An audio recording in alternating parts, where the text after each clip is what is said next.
What's going on, everybody? It's your boy Red King 508, and welcome back. So today, for you guys, I am going to basically talk about Game 7 of the NHL playoffs. I'm going to be doing the NHL playoffs from now on. Um, I figure it's good for, just fresh eyes. Not many people talk about hockey, and honestly, I'm starting to get into it. I think that is way more organic and way more genuine and um, way more realistic than the NBA. But that's just my opinion. Um, so today we're going to talk about the Montreal Canadiens and the Tampa Bay Lightning in Game 7.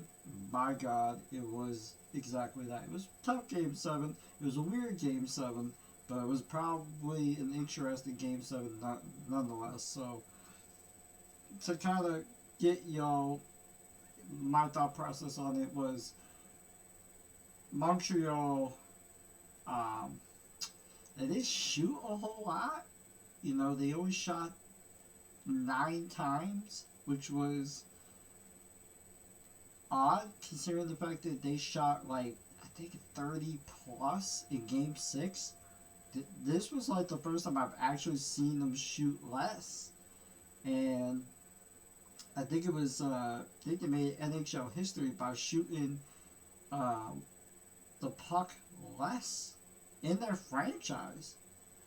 Um, but I guess the real story of it is the fact that not only did they shoot 9 times, Tampa shot 20 plus than that, or 20 more, and it didn't matter. It did not matter. Um, they early on, Tampa tried to be physical with Montreal. It just didn't work. Um, and Montreal came back and basically um, roughed them up a little bit. They got in their face and they basically said, "No, we're not running this slide." Um, I was very impressed by the way they came out, and I was impressed by the way the Lightning came out in period two. They went out and they tried to establish some form of offense, and finally we got to the third, and it just looked like Montreal was starting to figure out, Tampa. Tampa was double teaming most of the guys most of the night, and by the time they got out of space, Montreal was tracking them down. It it was definitely interesting to watch. I was very impressed by it. So game one will feature the Sabres and the Canadiens, so that's on Wednesday. That's going to be a really interesting game.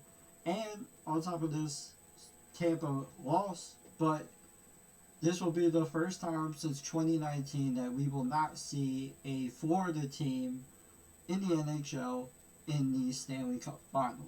Um, it has either been the Florida Panthers or the Tampa Bay Lightning, and not this time. It will be someone else.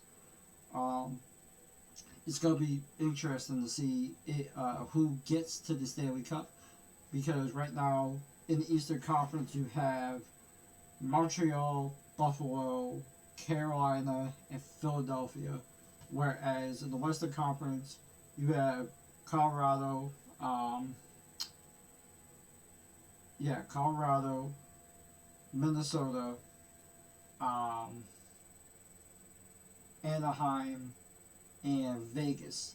So one of those eight are gonna get to the Stanley Cup final, and it's gonna be very interesting to see what happens now. Now the Canadiens,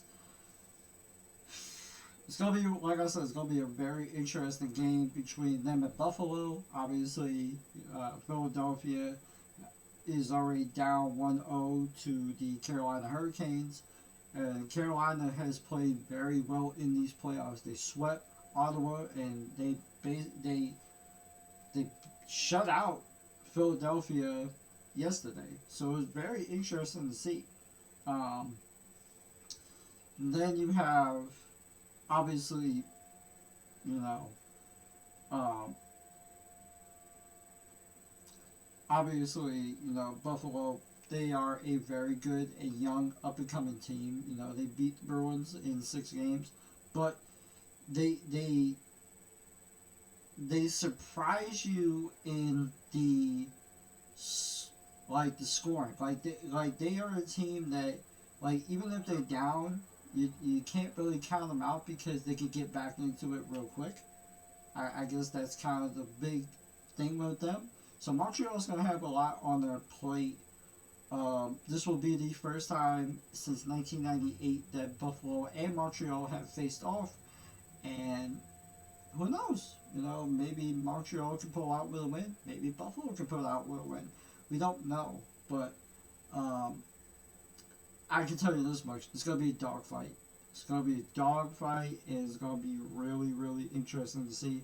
I really want to talk about that Montreal goalie Jakub Dobes. Jakub Dobes played unbelievable. He let one pass get behind him, but other than that, he played unbelievable. He is not only a rookie goalie, but the way he played, he looked like Carey Price out there at times, and I'm like, good God. Some of the saves he was making, some of the stops he was doing, he played amazing in this game 7. A lot of people are gonna probably not like they gotta talk about him. Alex Newhook, like I said, banked in a shot which was very wild to see, but they played great. You know, they played great. Tampa got a lot to do this offseason to kind of like see what they do, but other than that, I was very impressed by this game 7. This series in general was very interesting to watch because it felt like a back and forth slugfest. It didn't feel like one team was more dominant than the other. And, you know, it's Montreal, it's Tampa. Obviously, these two don't like each other. They played in the Stanley Cup final, what was it, 2020? So, obviously, you knew they wanted to get them back. Montreal wanted to pay them back, and they did. You know, they went out and they took it right to game 1. Game 2, I think, was it Tampa responded, but I can't complain. This series was really, really good, and this game 7 was, while it didn't feature a whole lot of shooting like game 6, it also showed the physicality. It showed the level of desperation that both teams had, knowing that this season was going to be on the line. And the stars for the Montreal Canadiens stepped up when it was needed the most. So, you know, Montreal's the only Canadian team left standing. Ottawa's out, Edmonton's out.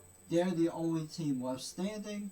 So let's see what they do. Maybe they could go on a little bit of a run and maybe get back to the Stanley Cup final. We don't know, but it's going to be very interesting in that Buffalo series nonetheless. Anyway, guys, it's been your boy, Red King 508. I will make a video later on tonight after the Hurricanes and the Wild. And I will see y'all in the next video. And I'm out.